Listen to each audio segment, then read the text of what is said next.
Sorry ভাই sorry, আমি ইচ্ছা করে টাকাটা খাই নাই। সমস্যা নাই।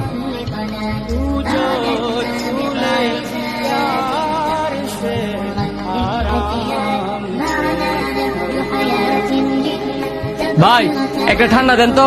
দাঁড়ান দিতাছি। কি রাস্তা ফালাই দিলাম নাকি? ভাই থাক, লাগতো না।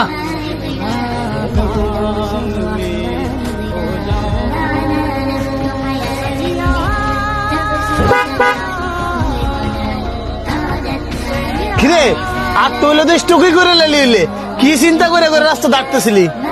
শুধু চিন্তা না রে, বিপদ ফেরেশানি এগুলো যেন আমার কিছুই চাপতেছে না।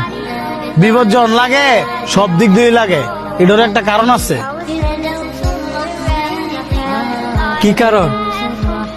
শোন, মানুষ যখন সৃষ্টিকর্তারে ভুলে যায়, তখন সৃষ্টিকর্তা তাদেরকে বিভিন্ন ভাবে বিপদে ফেলায়া এটা বুঝাইতে চায় যে সৃষ্টিকর্তা ছাড়া তাদের কোনো উপায় নাই। আর মানুষজন সবচেয়ে বেশি বিপদে পড়ে তখনই সৃষ্টিকর্তারে স্মরণ করে। নামাজ পড়স?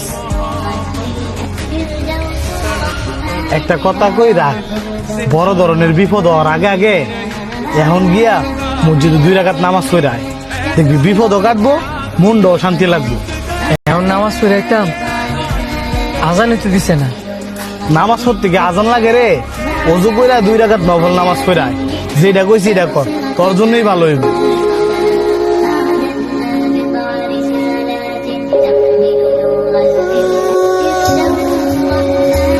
मेरे दिल खुशी से झूम